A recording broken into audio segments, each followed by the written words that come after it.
Louvado seja Deus, porque nós podemos cultuar, entregar um culto a Deus com o coração cheio de alegria, com o coração cheio de graça e esperançosos no Senhor Jesus. É uma dádiva de Deus o domingo, é uma dádiva de Deus o culto ao Senhor.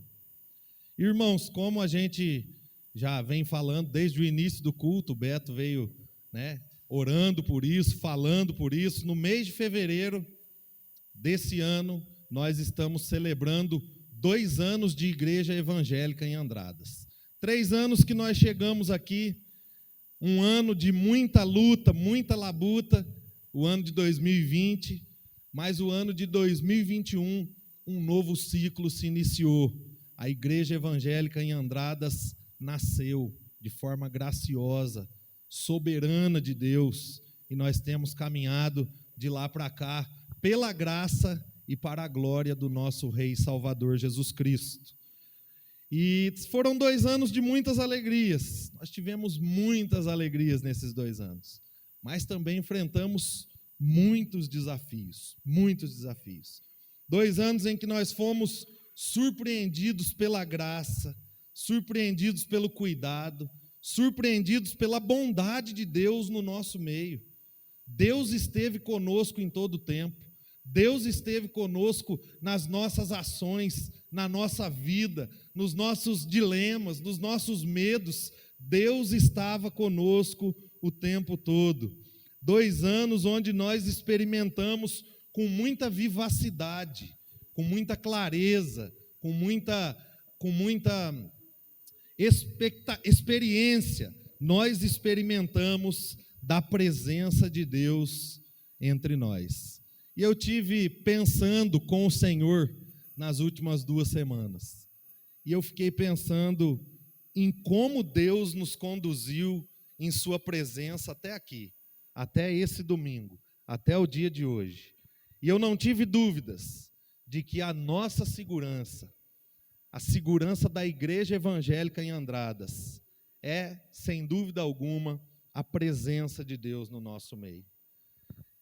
E para pensar sobre isso nessa noite hoje, eu gostaria de refletir com vocês no texto de Êxodo, capítulo 33, e nós vamos fazer a leitura do versículo 1 até o versículo 23.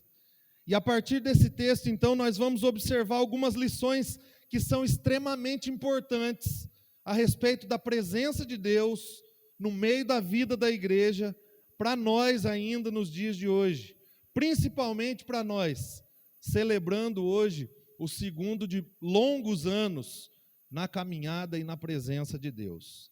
Êxodo capítulo 33, versículos de 1 a 23, e nós vamos observar o tema: a tua presença é a nossa segurança, Senhor. Nós não temos outra segurança. A presença de Deus é a nossa segurança. Vamos ler o texto? Êxodo 33, versículos de 1 a 23. Diz assim: Depois ordenou o Senhor a Moisés: saia deste lugar com o povo que você tirou do Egito, e vá para a terra que prometi como juramento a Abraão, a Isaque e a Jacó, dizendo: eu a darei a seus descendentes.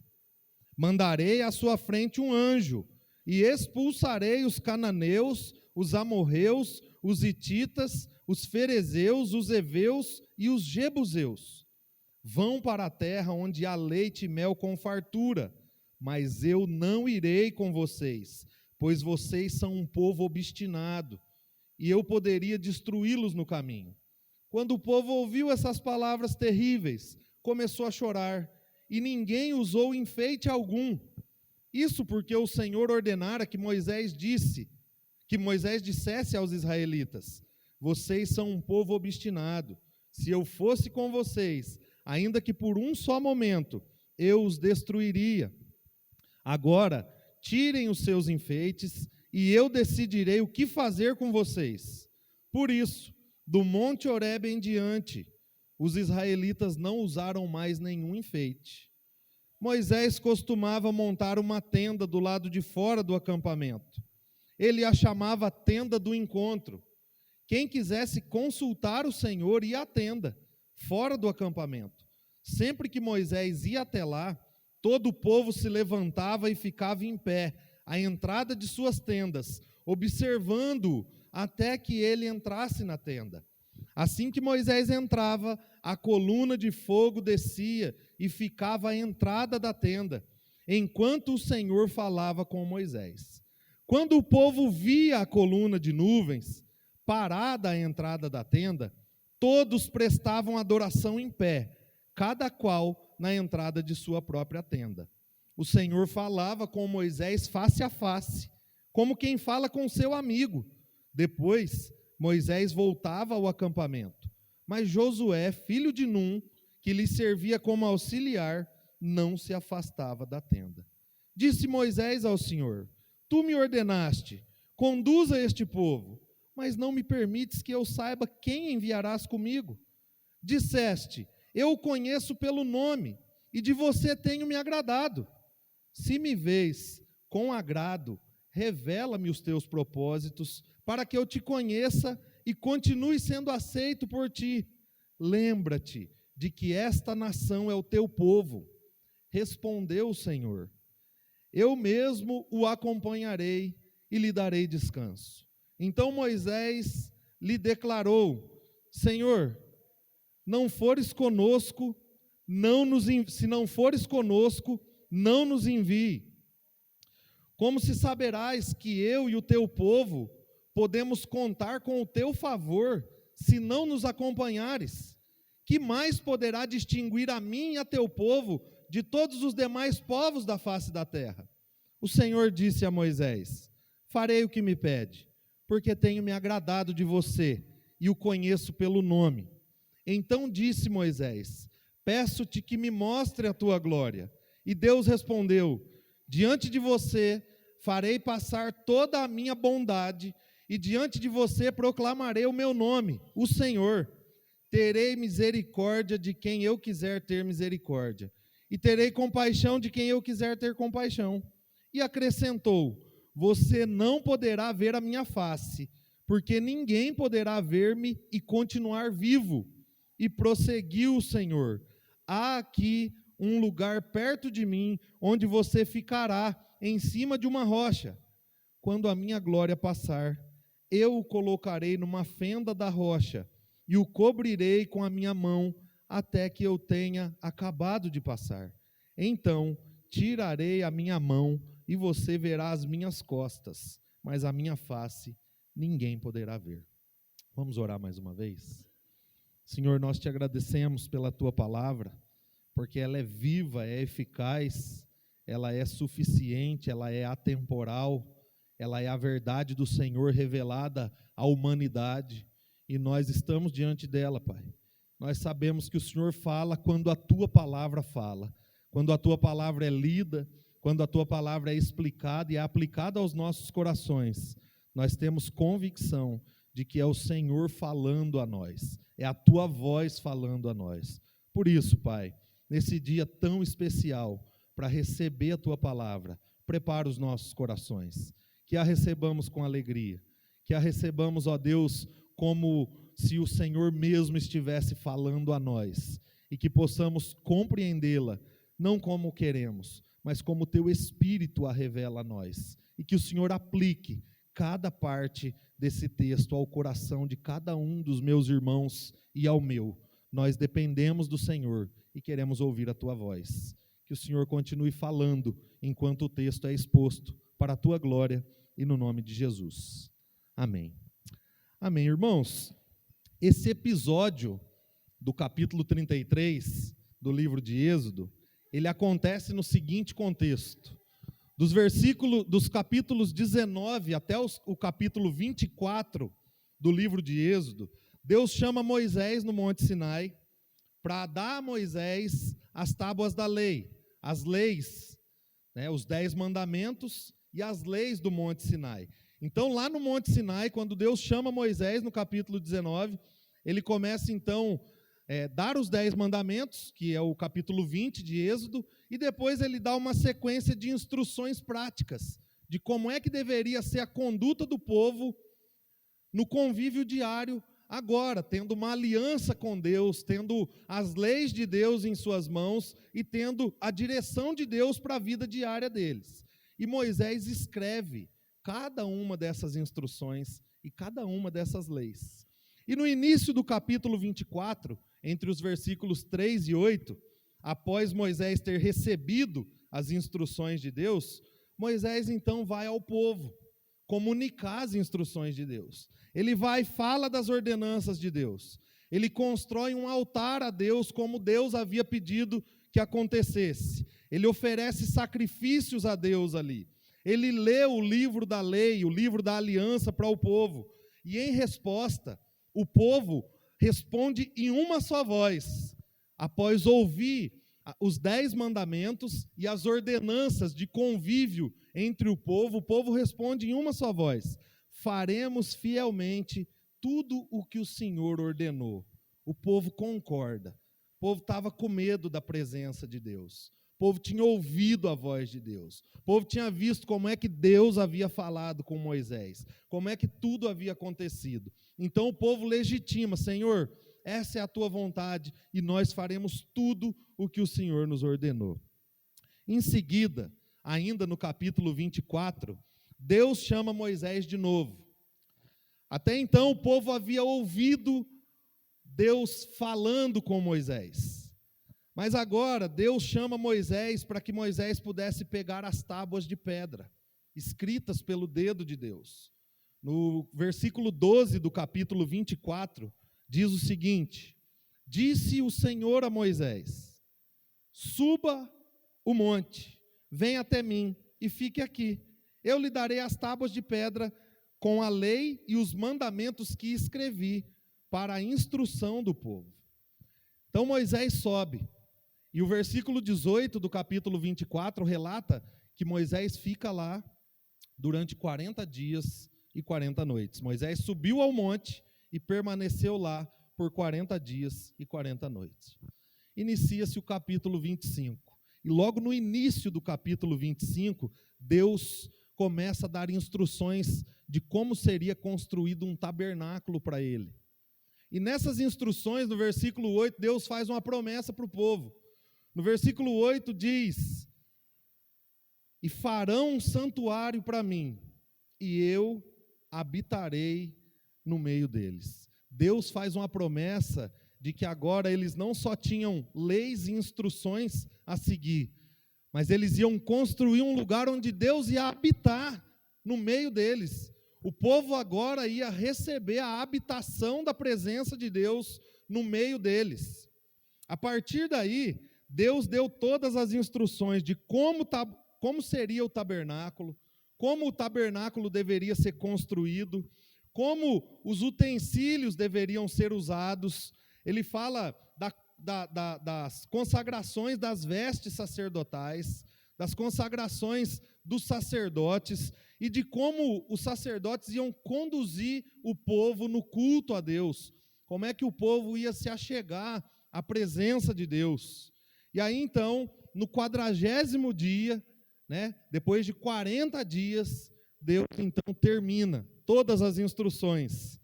E é o que diz o capítulo 31, versículo 18. Quando o Senhor terminou de falar com Moisés no Monte Sinai, deu-lhes as 2 tábuas da aliança, tábuas de pedra, escritas pelo dedo de Deus. Então, o capítulo 31, termina-se o 40º dia, em que Deus estava falando com Moisés a respeito de tudo que deveria acontecer na condução do povo, na adoração, nas consagrações e tudo mais. Deus havia acabado de entregar as tábuas nas mãos de Moisés. Aí chega o capítulo 32. No capítulo 32, nós vemos aquele episódio conhecido, da construção e da adoração ao bezerro de ouro. Então, nós vemos ali um povo impaciente, um povo que não sabia esperar. e um povo que precisava de algo palpável para adorar. Então, provavelmente ficaram com medo de Moisés não voltar, de alguma coisa ter acontecido, e aí eles vão a Arão, pedem que Arão construa um Deus para que eles pudessem adorar. E Arão pede para que eles tirassem todas as seus colares e brincos e funde ali um bezerro de ouro. Eles fazem, então, um culto de adoração àquele bezerro. E a Bíblia diz que aquele culto é acompanhado de muita bebida e de muita farra, de muita orgia, de muita baderna, de muita bagunça. E aí, então, Deus responde a esse culto. Deus mostra que, Deus fala para Moisés, olha, desce lá, porque aquele povo se corrompeu muito rápido. E agora eu vou precisar me achegar até eles para destruí-los. E aí depois eu vou fazer de você, Moisés, uma grande nação. Só que Moisés intercedeu pelo povo, e Deus não destruiu o povo.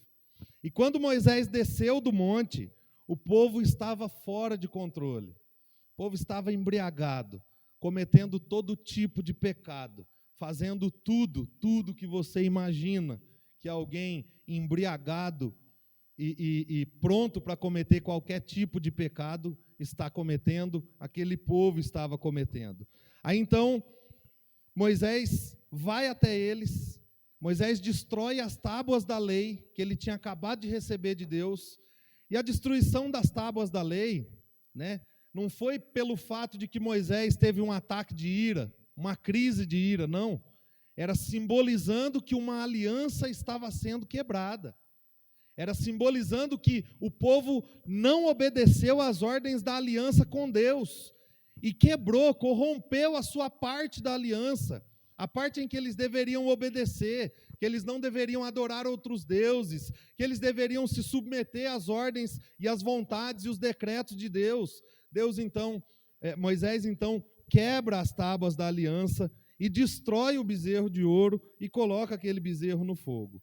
Naquele dia, 3.000 pessoas foram mortas por adorarem ao bezerro de ouro.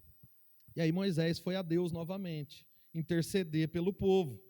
E Deus, ao invés de punir o povo, destruindo eles, Deus os feriu com uma praga, que nós não sabemos o que é, mas que todos ficaram feridos por terem adorado o bezerro de ouro. E aí Deus diz, eu vou puni-los agora com essa praga, mas lá na frente acontecerá uma punição por causa desse pecado de idolatria. E aí então chega-se o capítulo 33 que nós lemos. Capítulo 33, Deus disse para Moisés que mesmo o povo tendo se corrompido, Deus tendo tirado um pouco a mão de sua ira, Deus ia continuar o propósito de fazer com que Moisés se achegasse junto ao povo na terra prometida, na terra de Canaã, na terra que tinha leite e mel com fartura. Só que como consequência do pecado do povo, Deus disse para Moisés, eu não vou com vocês. Vocês vão, mas eu não vou com vocês. Eu vou mandar um anjo para acompanhar vocês. Mas eu não posso ir com vocês, porque se eu for com vocês, vocês vão ser consumidos por mim. E aí, Moisés não se conforma em seguir a sua jornada sem a presença de Deus. Para Moisés não faz sentido seguir essa jornada sem a presença de Deus. Agora imagine, irmãos, se Deus se achegasse a nós hoje, olhasse para nós, para cada um de nós, e dissesse, podem seguir a vida, vai dar tudo certo na vida de vocês, tudo que vocês imaginarem. Essa foi a garantia que ele deu para Moisés. A terra que eu prometi para Abraão, Isaac e Jacó, você vai chegar lá, pode ficar tranquilo, só que você vai chegar sem mim. Imagina se Deus falasse para nós hoje, tudo na vida de vocês vai dar certo, vocês só não vão ter a minha presença. Como é que nós reagiríamos diante disso? Quais as lições que isso deve nos ensinar? O que é que nós temos para aprender com esse texto, diante dessa fala de Deus para Moisés? E eu queria observar com vocês aqui algumas lições para as nossas vidas, como cristãos, mas também como igreja, que nós precisamos observar constantemente. E a primeira lição, irmãos, é um alerta para nós como igreja. É um alerta para nós como cristãos. Porque nesse texto nós podemos iniciar vendo que qualquer coisa que nós fizermos na igreja ou na nossa vida pessoal, sem a presença de Deus, por mais que dê certo, não é sinônimo de sucesso. De acordo com a Bíblia, sem a presença de Deus, tudo que nós fazemos é sinônimo de punição. E nós vamos ver isso dos versículos de 1 a 3. O povo de Israel, irmãos, era um povo de memória curta.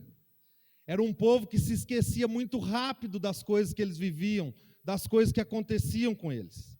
Eles haviam, por exemplo, se esquecido da presença poderosa de Deus agindo no meio deles, desde quando eles saíram do Egito até este momento do capítulo 33 de Êxodo.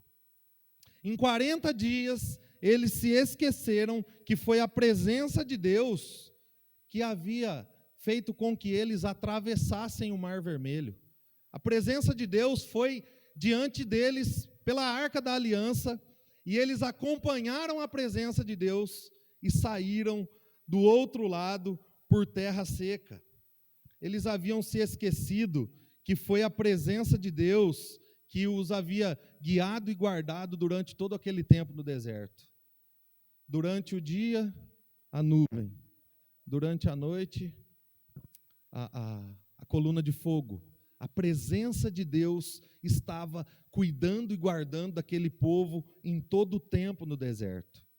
Eles haviam se esquecido que foi a presença de Deus, que foi o próprio Deus que convocou Moisés à sua presença para dar instruções a eles, para dar as leis, para dar os padrões de como eles deveriam viver, de como a vida deles deveria ser, de como eles deveriam adorar e de como eles não deveriam adorar, de como eles deveriam tratar o seu próximo, de como seria a sua relação com Deus e de como seria a sua relação com o próximo. E eles se esqueceram que o propósito da construção do tabernáculo era para que a presença de Deus estivesse sempre no meio deles. Só que eles se esqueceram disso, irmão, e se rebelaram contra Deus. E começaram então a cultuar o bezerro de ouro. Como eu disse no capítulo 32, eles começaram a cultuar um bezerro de ouro. E por isso então Deus Deus deseja puni-los, e puni-los com destruição. E aí, como nós já vimos, Moisés intercede por eles, e agora a punição muda. Eles não deixam de ser punidos, mas a punição muda. Deus cumpriria a sua promessa para o povo de levá-los à terra prometida, só que agora sem a sua presença. A sua presença não seria manifesta no meio do povo. E é o que o versículo 3 diz: vão para a terra onde há leite e mel com fartura, mas eu não irei com vocês, pois vocês são um povo obstinado, e eu poderia destruí-los no caminho. Só que para Moisés, naquele momento, conquistar o seu objetivo final, que era conduzir o povo até a terra prometida, sem a presença de Deus, não era sinônimo de vitória e nem muito menos de alegria. Era sinônimo de punição e um motivo de grande tristeza. Porque Moisés sabia que nada poderia suprir a lacuna da falta da presença de Deus no meio do povo. Moisés havia experimentado durante toda a sua jornada a presença de Deus no meio do povo. Agora, na tarefa mais difícil de Moisés, seguir sem a presença de Deus era algo que seria impossível para ele. E aqui, irmãos, fica uma alerta para nós. Nós devemos estar atentos como igreja e individualmente como cristãos, porque nós também corremos o risco de buscarmos os nossos objetivos sem a presença de Deus manifesto nas nossas vidas. Nós corremos o risco de fazer as coisas de acordo com a nossa própria vontade, sem buscar a presença de Deus e a direção de Deus para as nossas vidas. E como igreja, irmãos, por exemplo, nós podemos produzir muitas atividades, nós podemos crescer numericamente, nós podemos aumentar a renda financeira da igreja e ainda assim estar sem a presença de Deus manifesta no nosso meio, sem a direção, sem a condução de Deus manifesta claramente no nosso meio. E o risco é nos tornarmos então uma igreja dependente de homens e não de Deus. Uma igreja onde os homens conduzem o povo sem a direção de Deus, para longe da vontade de Deus, para longe do que a Bíblia nos instrui como vontade de Deus. E homens são importantes na igreja, irmãos. Só que homens servem a igreja. Homens são apoiadores, são cooperadores de Deus em sua grande obra. Só que a igreja, ela não é sustentada por homens. A igreja é sustentada, ela é suprida, ela é alimentada, ela é dirigida, ela é protegida pela presença de Deus e não pela presença dos homens. Os homens servem a Deus e Deus sustenta a igreja. Deus sustenta os homens na igreja. Deus sustenta a vida da igreja. Deus ampara, conduz, instrui, dirige a vida da igreja. Nós precisamos estar alertos quanto igreja. Mas nós precisamos estar alertos também como cristãos, individualmente, porque nós podemos alcançar o ponto mais alto da nossa profissão. Nós podemos realizar os nossos maiores sonhos. Nós podemos realizar os sonhos mais importantes da nossa família. Nós podemos estar todos os dias do lado das pessoas que nós mais amamos. Nós podemos concluir todos os nossos projetos de vida. Mas se a presença de Deus não estiver sendo manifesta em nossas vidas, nós continuaremos insatisfeitos e sempre nos faltará alguma coisa. Há no homem um vazio do tamanho de Deus, não é do tamanho do patamar do seu trabalho, não é do tamanho da sua conta bancária, não é do tamanho do quão belo nós somos. Há no homem um vazio que só Deus pode suprir, somente a presença de Deus pode suprir as lacunas da nossa alma. E somente a presença de Deus pode suprir as necessidades de uma igreja. Todas essas coisas que eu disse fazem parte da nossa vida, mas somente a presença de Deus pode nos satisfazer, pode nos alegrar e pode nos sustentar completamente. Nós podemos ter tudo, irmãos. Resumindo, como igreja e como pessoas, nós podemos ter tudo. Se nós não tivermos a presença de Deus, nós não temos nada. Nada. Nada, nada, nada. Esse é o alerta para a nossa vida como igreja e como indivíduos. Devemos estar atentos e não nos contentarmos com uma vida de realizações, por melhor que as realizações sejam, mas sem a presença de Deus. Se nós estamos satisfeitos, irmãos, com a vida que vivemos, distantes da presença de Deus, muitas vezes, alguma coisa está de errado no nosso coração. O coração do homem, como eu disse, não é satisfeito por bens, não é satisfeito por coisas, não é satisfeito por pessoas, é satisfeito pela presença de Deus. E meus irmãos, no decorrer desses 2 anos, talvez a nossa memória tenha ficado curta, como a do povo de Israel. Talvez nós nos esquecemos do quanto Deus foi bom conosco, de como Deus nos conduziu até aqui, de como Deus nos trouxe até aqui. E se esse é o nosso contexto hoje, memórias curtas, caminhando longe da presença de Deus, como indivíduos e como igreja, nós precisamos nos arrepender, meus irmãos. Nós precisamos nos arrepender. Porque nós sabemos bem, a Bíblia é bem clara, sobre o que é que nos afasta da presença de Deus.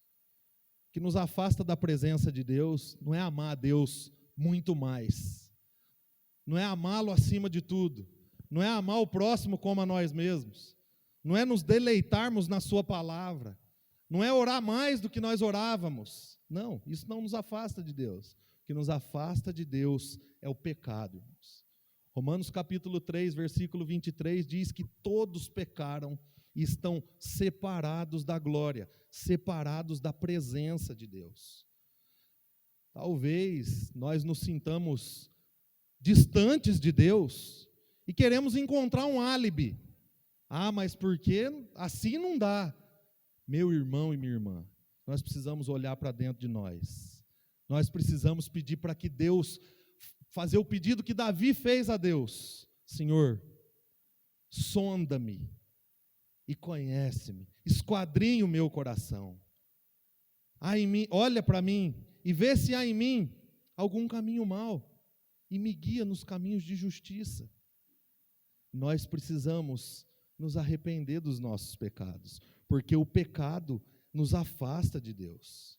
Deus é parte nenhuma com o pecado. Deus não habita na presença do pecado. Deus não compartilha dos nossos pecados. Deus não corrobora com os nossos pecados. Ele não é conivente com os nossos pecados. Olhem comigo o capítulo 32, versículos de 7 a 10, como é que Deus trata o pecado.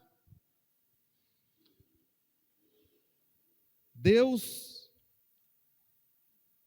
não tem parte alguma com os nossos pecados, irmãos.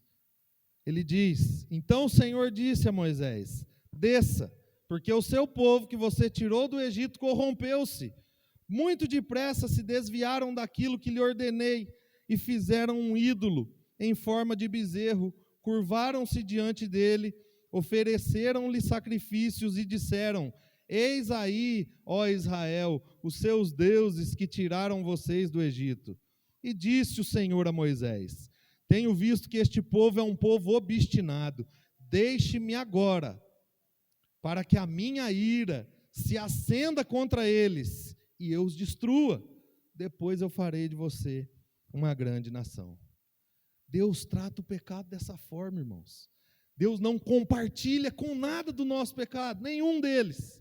Nem aquele que a gente pensa, esse aqui Deus entende. Não entende, meu irmão. Não entende, minha irmã. Deus não tem parte com o nosso pecado. Deus é santo. Santo, santo, santo. E no meio do povo dele, no meio da igreja dele, o pecado precisa ser cuidado, ser tratado. E só se trata pecado com arrependimento, irmãos. Talvez nós nos esquecemos do que Deus tem feito por nós. E nós queremos conduzir a nossa própria vida de acordo com a nossa própria vontade, com os nossos próprios padrões. Se essa é a nossa condição hoje, nós precisamos nos arrepender. Porque há reconciliação, irmãos. Deus é um Deus justo, mas é um Deus misericordioso.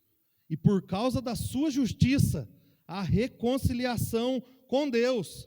Não por meio das nossas obras, não porque nós somos bonzinhos e muito menos porque Ele ficou com dó de nós. Não. A reconciliação, porque a sua justiça foi derramada sobre Cristo na cruz do Calvário. A destruição que o povo de Israel merecia, a destruição que eu e você merecíamos, foi derramada sobre Cristo. Ele nos substituiu na cruz do Calvário. E por causa disso, nós podemos ser reconciliados com Deus de novo. Nós podemos ir à presença de Deus de novo. Nós podemos buscar ao Senhor de novo. Se cremos que Jesus morreu para perdoar os nossos pecados, nós somos reconciliados com Deus e automaticamente com a sua presença sobre nós de novo.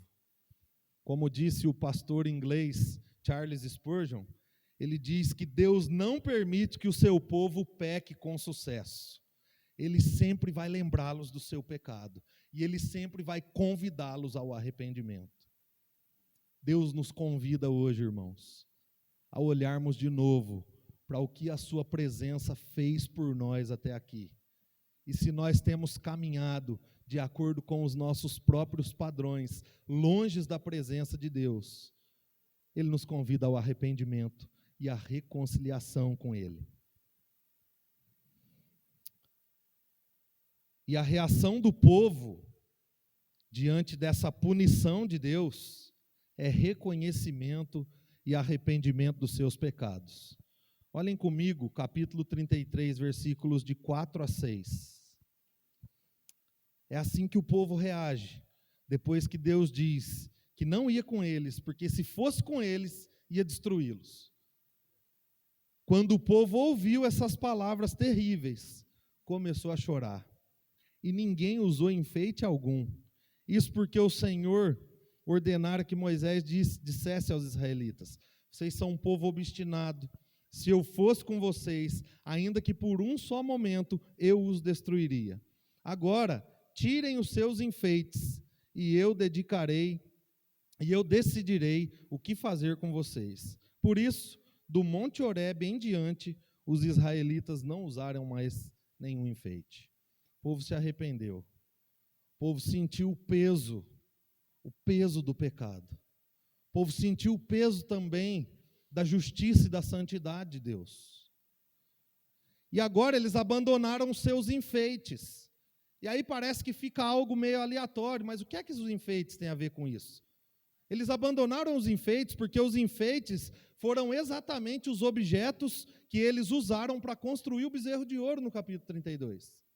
Arão fala para eles: tirem seus enfeites, seus brincos e enfeites, então nós vamos colocar tudo ali no fogo e vamos ver o que é que sai. E construiu o bezerro de ouro. Então, eles abandonaram seus enfeites, que em outro momento haviam sido a matéria-prima para a sua idolatria e para a construção do bezerro de ouro. Um arrependimento genuíno naquele momento, que estava levando agora o povo não só a uma tristeza profunda, mas também a uma mudança radical em uma área de sua vida. Nós também precisamos dessas mudanças na nossa vida, irmãos. O pecado, ele é como a água na rocha. Vai constantemente. E nós nos sentimos fortes por alguns momentos, mas ele vai constantemente. E aí nós começamos a nos enfraquecer em alguns momentos. E ele vai constantemente. E aí nós estamos imersos no pecado. O pecado não tem negócio, irmãos. Deus não negocia com o pecado. Nós, como povo de Deus, como igreja de Jesus, não podemos negociar com o pecado. Algumas áreas das nossas vidas e algumas áreas da nossa conduta como igreja precisam ser mudadas radicalmente. Não é pouco a pouco, como se desmama de um remédio. É radicalmente. Alguns pecados precisam ser cortados da nossa vida radicalmente. Foi isso que o povo fez diante de Deus. E a segunda lição que nós aprendemos nesse texto é que após o arrependimento, nós precisamos buscar a presença de Deus constantemente no meio da igreja. É o que nós vemos dos versículos de 7 a 11. O povo havia se arrependido. O povo agora estava caminhando sem os seus enfeites. Só que Deus não havia mudado a sua posição. Deus estava pronto para enviar um anjo para conduzir o povo. Contudo, ele não havia proibido Moisés de buscá-lo. E o que é que Moisés fez? Buscou a Deus e buscou a presença de Deus novamente. Versículos de 7 a 9. Diz assim: Moisés costumava montar uma tenda do lado de fora do acampamento. Ele a chamava de tenda do encontro. Quem quisesse consultar a Deus ia à tenda, fora do acampamento. Sempre que Moisés ia até lá, todo o povo se levantava e ficava de pé à entrada de suas tendas, observando-o até que ele entrasse na tenda. Assim que Moisés entrava, a coluna de nuvem descia e ficava à entrada da tenda. enquanto o Senhor falava com Moisés. Naqueles dias, irmãos, Moisés buscou a presença de Deus em favor do povo em oração. Moisés era um líder consciente, persistente, e ele sabia que ninguém nem nada poderia conduzir o seu povo, senão o próprio Deus. E Moisés buscou a presença de Deus, e a Bíblia diz que foi por 40 dias e 40 noites. Moisés buscou a presença de Deus por 40 dias e 40 noites, em favor do povo.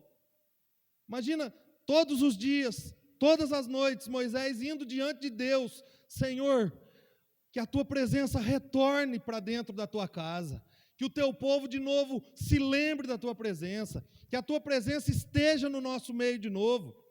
Moisés buscou incessantemente, e nós vemos isso no texto de Deuteronômio, capítulo 9, versículos 18 e 19. Moisés está relembrando o povo de Israel ali em Deuteronômio, o que é que eles tinham vivido até ali, e como é que tudo tinha acontecido naqueles dias. E aí então ele vai dizer: depois prostrei-me perante o Senhor, outros 40 dias e 40 noites, não comi pão e nem bebi água, orando e jejuando pelo povo, por causa do grande pecado que vocês tinham cometido, fazendo o que o Senhor reprova, provocando a ira dele. Relatos que ele não relatou em Êxodo: tive medo da ira e do furor do Senhor. Imagine a ira de Deus contra o pecado do povo. Moisés teve medo da ira e do furor do Senhor contra o povo de Deus, pois ele estava suficientemente irado para destruí-los. Mas de novo o Senhor me escutou. Enquanto Moisés buscava a presença de Deus em oração, o Senhor ouviu Moisés. Moisés intercedeu pelo povo. O Senhor tirou a sua mão.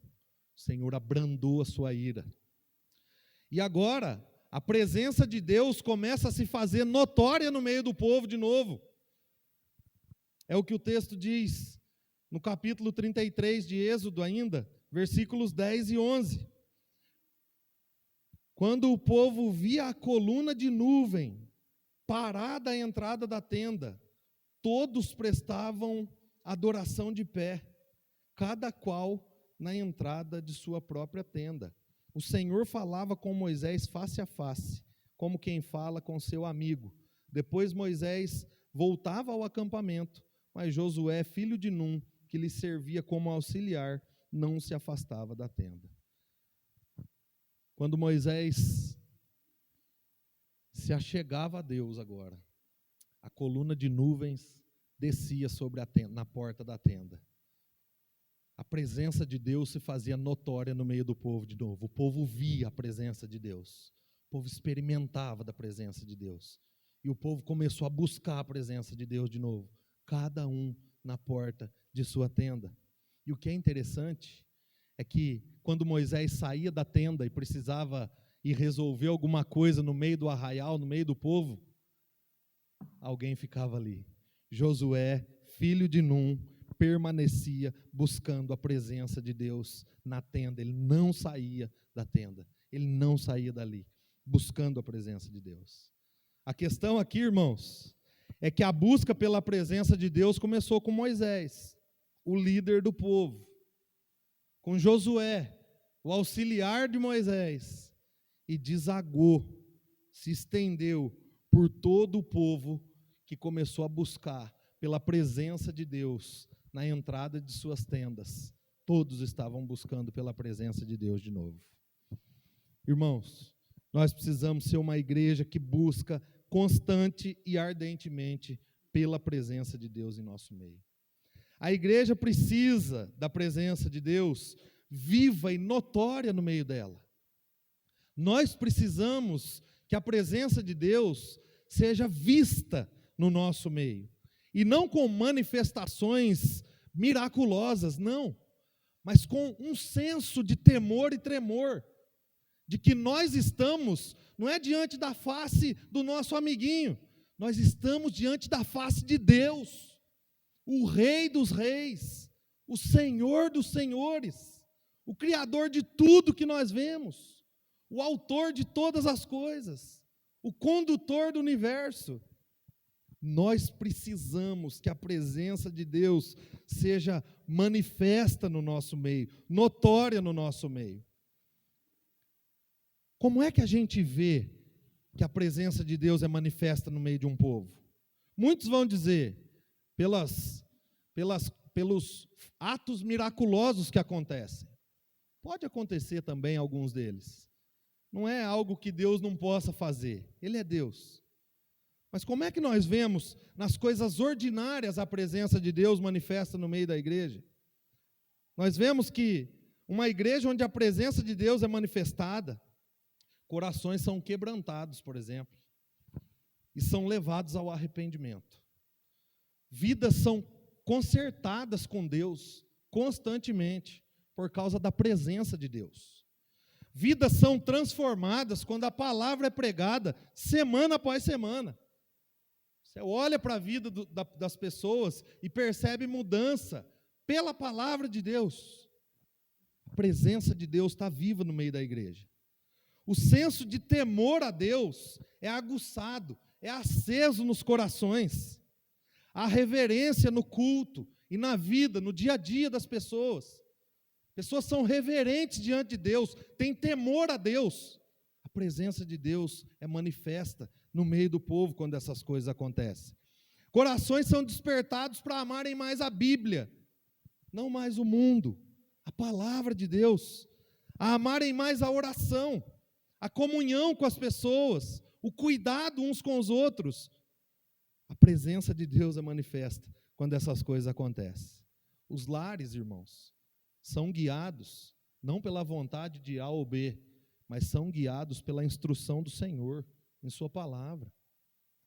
Então, uma igreja onde a presença de Deus é manifesta, é notório, é avivamento. Isso é avivamento. Avivamento não é um ponto da história, um dia, 2 dias, uma semana, um mês. O avivamento, ele acontece num ponto da história e ele transforma o restante da história. Ele muda a sociedade, ele muda as pessoas, ele muda corações, ele muda vidas. Onde a presença de Deus está, essas coisas acontecem. E aqui, irmãos, vai um alerta para nós, líderes da igreja.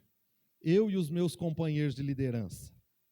Como líderes da igreja, assim como Moisés, nós precisamos sentir o fardo da necessidade da presença de Deus entre nós. E precisamos buscar a Deus constantemente em oração. Uma liderança que não ora, e que não busca a Deus em oração, e que não sente o fardo da necessidade da presença de Deus, é uma liderança que está fadada a conduzir um povo para um abismo profundo, para um abismo sem fim. E agora, então, vai um alerta para a igreja. Assim como o povo de Israel, quando começou a enxergar que Moisés buscava a presença de Deus, que Josué buscava a presença de Deus, e eles começaram a buscar a presença de Deus, vocês também, irmãos, precisam buscar a presença de Deus todos os dias, em todo o tempo, seguindo o exemplo dos seus líderes. Eles seguiram o exemplo de Moisés e de Josué. A igreja precisa seguir o exemplo de seus líderes. Se os seus líderes são homens de oração, nós precisamos ser um povo de oração. Seus líderes são homens apaixonados pela palavra. Nós precisamos ser um povo apaixonado pela palavra. Quem vai produzir em nós mudança não é a liderança, é a presença de Deus.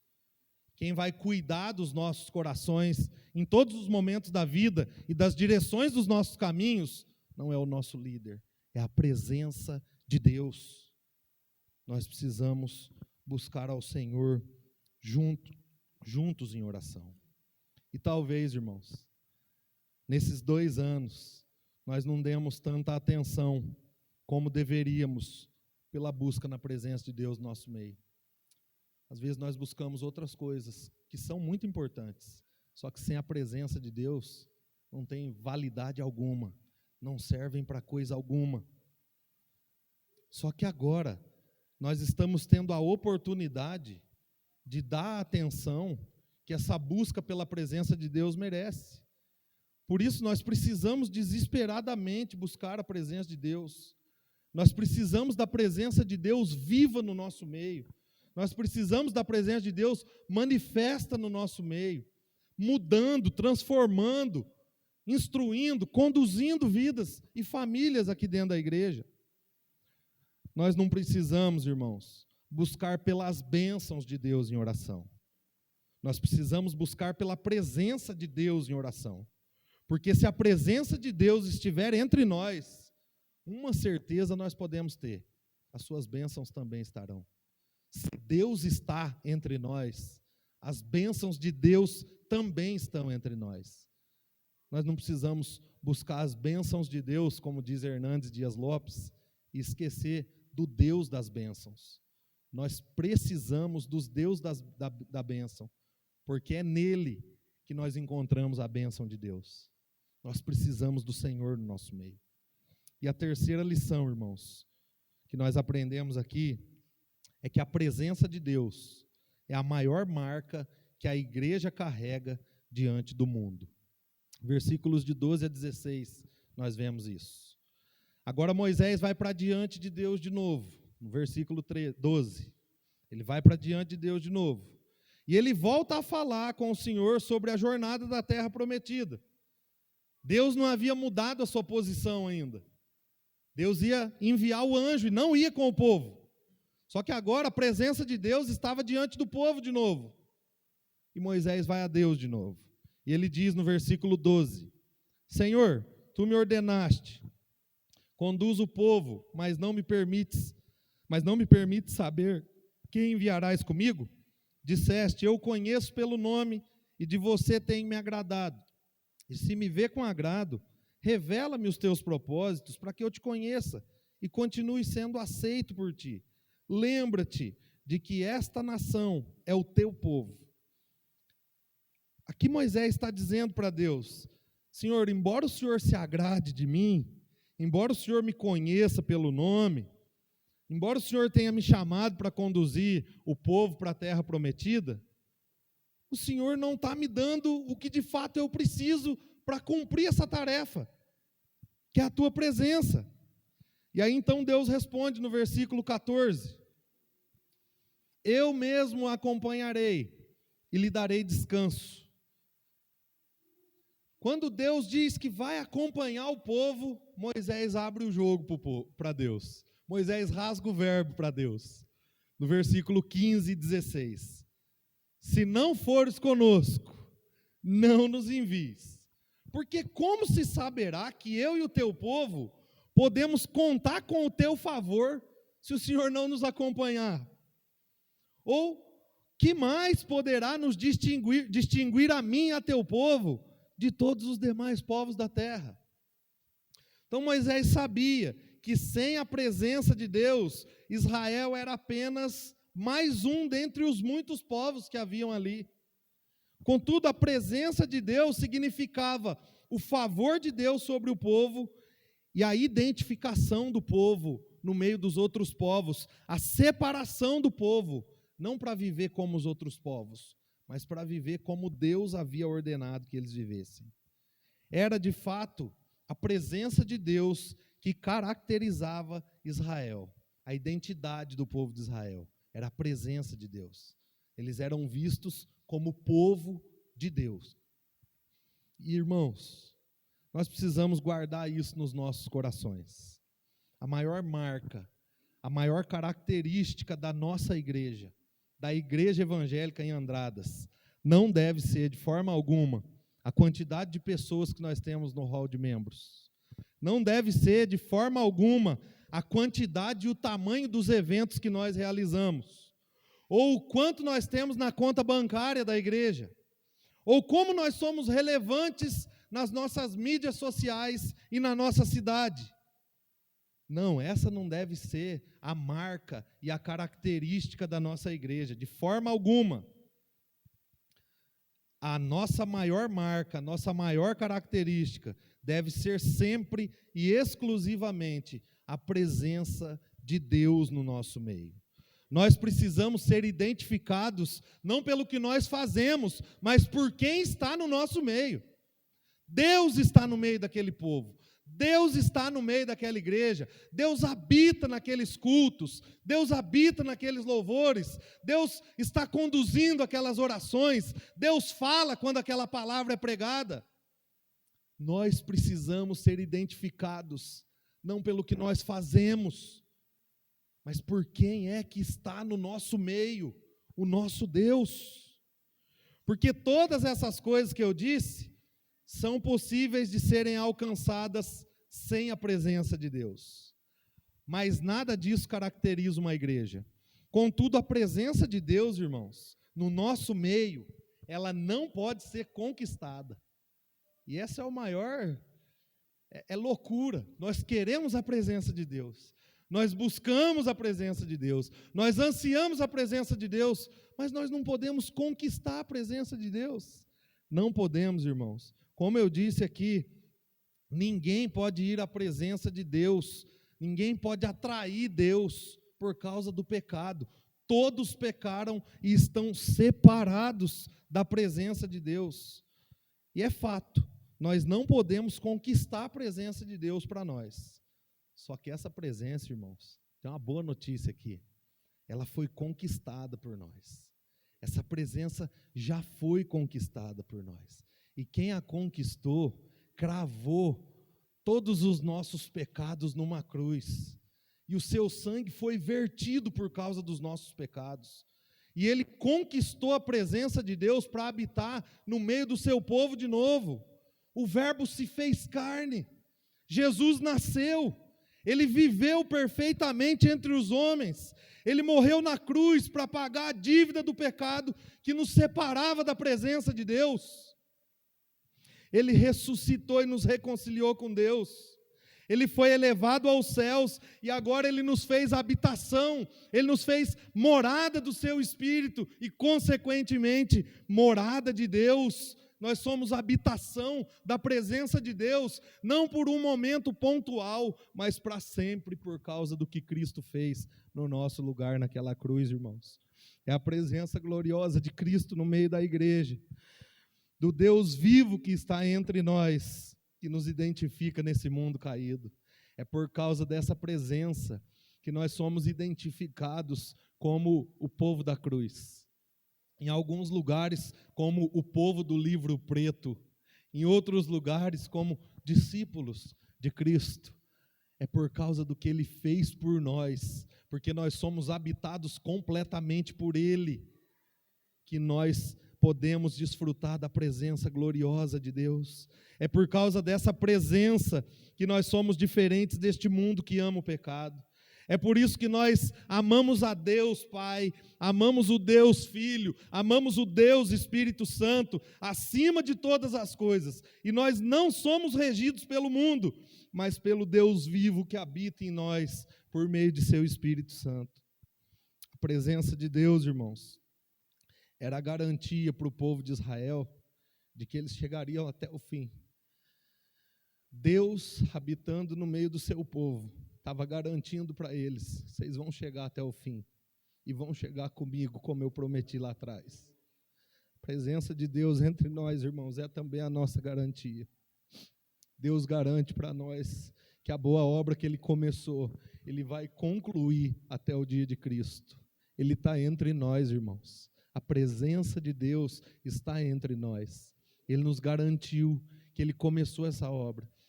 E que Ele vai nos levar até aquele dia, irmãos. Até aquele dia, onde não haverá mais lágrima, nem pranto, nem choro, nem ranger de dentes.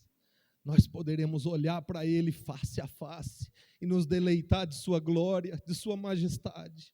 Nós vamos desfrutar da presença gloriosa de Deus, não por um dia e não sentindo-a, mas vendo-a completamente todos os dias de nossas vidas, irmãos. Nós temos um Deus que habita em nós e está entre nós.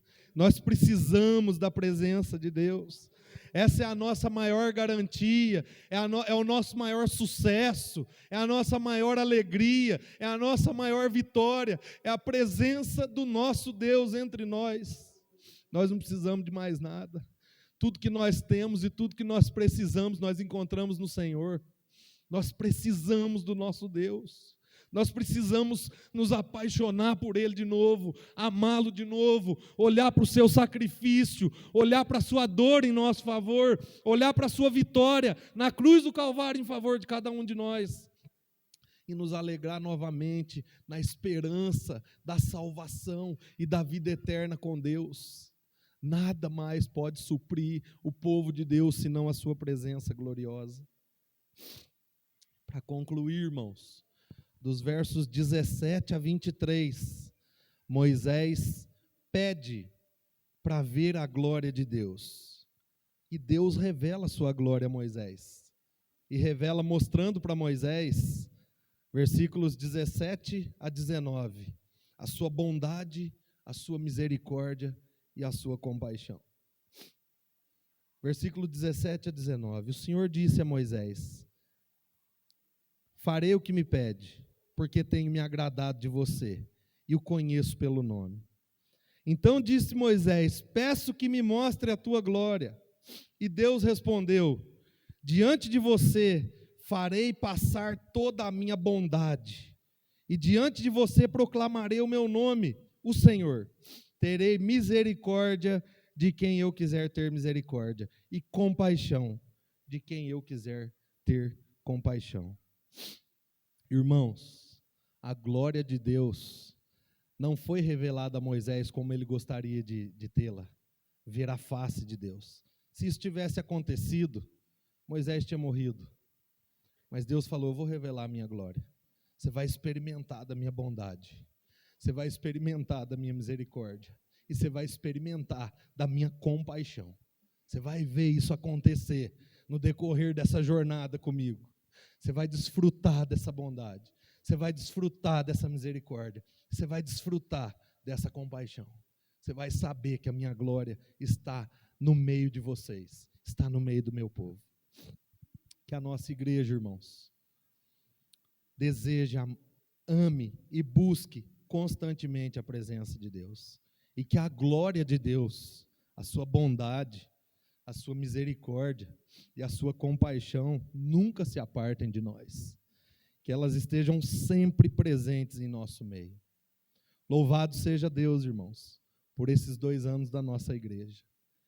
Que daqui em diante nós possamos nos derramar na busca pelo Deus santo e vivo que já habita em nós, mas que deseja que o busquemos para que possamos tê-lo mais perto e vivo do que muitas vezes nós desfrutamos dele. Eu gostaria de orar com os irmãos